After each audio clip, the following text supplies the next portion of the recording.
అందరికీ మరణాత. ఆదికాండము 12వ అధ్యాయము 2వ వచనములో దేవాది దేవుడు అబ్రాము గారితో చెప్తూ ఉన్నమాట, నిన్ను గొప్ప జనముగా చేసి నిన్ను ఆశీర్వదించి నీ నామమును గొప్ప చేయుదును, నీవు ఆశీర్వాదముగా ఉండువు. ఈ మాటలో దేవుని యొక్క శక్తి, దేవుని యొక్క బలము, దేవుని యొక్క పని, దేవుని యొక్క ఆశీర్వాదం మనకు కనబడుతూ ఉంది. అబ్రామా, నేను చూపించే దేశానికి నువ్వు వెళ్ళు, నేను నిన్ను గొప్ప జనముగా చేస్తాను, నీవు ఆశీర్వాదముగా ఉంటావు. చూడండి, ఈ మాటలో ఒక పని కనిపిస్తూ ఉంది, దేవుడిచ్చే ఆశీర్వాదం కూడా కనిపిస్తూ ఉంది. దేవాది దేవుడు చెప్తూ ఉన్నారు, నేను చూపించే దేశానికి వెళ్ళు. ఎప్పుడైతే అబ్రాము గారు లోబడ్డారో, ఎప్పుడైతే ఏ స్థలమునికి వెళ్ళవలనో తెలియకపోయినప్పటికీ కూడా సంపూర్ణముగా దేవునికి లోబడి, దేవుని యొక్క మాటకు లోబడి విశ్వాసముతో సాగిపోయారో, అబ్రాము గారిని మరి గొప్ప జనముగా చేశారు, మహారాజుగా చేశారు, ఐశ్వర్యవంతునిగా చేశారు, వెండి బంగారములు కలిగినటువంటి స్థితిలోనికి నడిపించారు, ఇస్సాకును అనుగ్రహించి ఉన్నారు. చూడండి, దేవునికి ఎప్పుడైతే మనము లోబడతామో ఆశీర్వాదం పొందుకుంటాం కాదు. దేవుడిచ్చే ఆశీర్వాదం ఎలా ఉంటుందంటే, నీవు ఆశీర్వదించబడడం కాదు, నీవు ఆశీర్వాదముగా ఉంటావు.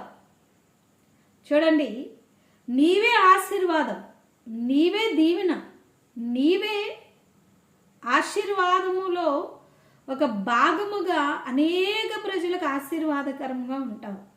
అబ్రాము గారితో దేవుడు సెలవిచ్చిన మాట మాటికి నెరవేర్చుకొని ఉన్నారు.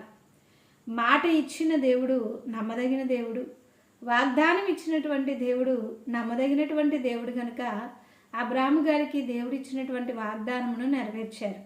దేవుని పిల్లలారా, దేవుని యొక్క శక్తి మీద మనము సంపూర్ణముగా ఆధారపడి ఎప్పుడైతే దేవునికి లోబడి మనం సాగిపోతామో, అప్పుడు దేవుడు ఖచ్చితముగా నిశ్చయముగా మనలను ఆశీర్వాదముగా చేస్తారు. అంటే మీకు అర్థం అవ్వాలంటే, ఒక పొలం ఉందనుకోండి, ఈ పొలమును నేను ఆశీర్వదిస్తాను, మంచిగా పండేటట్లు చేస్తాను అంటే అది వేరు. ఒక ఉద్యోగం ఉంది, ఈ ఉద్యోగంలో నిన్ను ఉన్నత స్థానంలోనికి అంచెలంచెలా నడిపిస్తాను అంటే అది వేరు. ఒక వ్యాపారం ఉంది, ఈ వ్యాపారం నేను వృద్ధి చేస్తాను, నీ వ్యాపారం ముందు ఆశీర్వదించబడతావంటే అది వేరు. పొలము లేకపోయినా, స్థలము లేకపోయినా, ఇల్లు లేకపోయినా, వ్యాపారం లేకపోయినా, ఉద్యోగం లేకపోయినా, ఏమీ లేకపోయినా కూడా ఆశీర్వదించే దేవుడు మన దేవుడు. మీరు అనుకోవచ్చు, నాకు ఏమీ లేదు, ఎవరి సపోర్టు లేదు, మా తల్లిదండ్రులు ఏమీ ఆస్తులు సంపాదించి మాకు ఇవ్వలేదు, అసలు మాకు ఏమీ లేదు, ఏం ఆశీర్వదించబడతాంలే మేము నిరాశ పడిపోతూ ఉంటే, లేని దానిలో ఉన్నది అని నిరూపించేటువంటి దేవుడు బలవంతుడు, శక్తివంతుడు, సర్వాధికారి అయినటువంటి దేవుడు, శూన్యములో సృష్టిని చేసినటువంటి దేవుడు, అలాగుని లేని దానిలో ఉన్నది అని ఏర్పాటు చేసి అబ్రాహాము గారి జీవితంలోనే గొప్ప కార్యములు చేసి గొప్ప జనముగా చేసి ఆశీర్వదించారు. అనేక భక్తుల విషయములో అనేక గొప్ప కార్యములు ప్రభు చేశారు.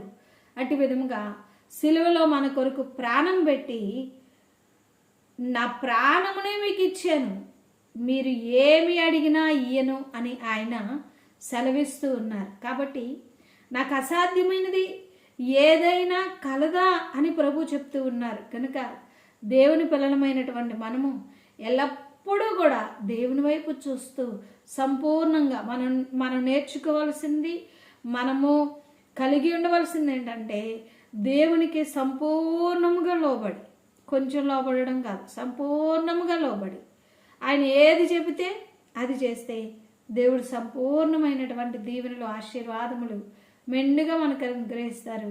అట్టి ఆశీర్వాదములతో రాకడకు సిద్ధపడే ధన్యత ప్రభు మీ ಎಲ್ಲರಿಗೂ అనుగ్రహించును గాక. ఆమేన్. చిన్న ప్రార్థన చేసుకుందాం. మహోన్నతుడైన తండ్రి, కృప కలిగిన దేవ, మీ ఘనమైన శ్రేష్టమైన ఉన్నతమైన నామమునకు హృదయపూర్వకమైన వందనములు, స్తుతులు, స్తోత్రములు. ఈ మాటలు వినియున్నటువంటి మీ పిల్లలైన వారందరినీ కూడా దేవా మీరే ఆశీర్వదించండి. ఉన్నదానిని ఆశీర్వదించటమే కాక ప్రభువా ఏదీ లేనప్పుడు కూడా ఆశీర్వదించేటువంటి దేవుడు నీవై ఉన్నావు నాయన. మీకు వందనములు, స్తోత్రములు. మీ బిడ్డలు నైనా ఏమీ కలిగి ఉండకపోయినా గృహాలలో సమృద్ధి దయచేయండి, గృహాలలో ఆశీర్వాదం దయచేయండి. వీరి అవసరతల కొరకు ఎంత ధనము కావాలో మీరు అనుగ్రహించండి ప్రభా.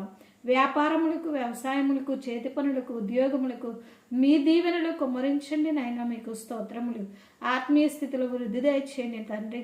రాకడకు సిద్ధపాటు దయచేయండి తండ్రి. భక్తి కాపాడుకునే బలము దయచేయండి దేవా. చిన్నపిల్లలను, పెద్దవారిని, యవనస్తులను, వృద్ధులను, అనారోగ్యవంతులకు ఆరోగ్యమును మీరే దీవెనను అనుగ్రహించి నడిపించండి. మీ నామమునకే మా అందరి ద్వారా మహిమ, ఘనత, ప్రభావములు ఆరోపించుకునమని, సాతానుని, దుష్టుని ఎదిరించేటువంటి శక్తి దయచేయమని మీ యొక్క ప్రియ కుమారుడైన యేసుక్రీస్తు ప్రభు నామములో వేడుకుంటూ ఉన్నాము పరమ తండ్రి. ఆమేన్. అందరికీ మరణాత.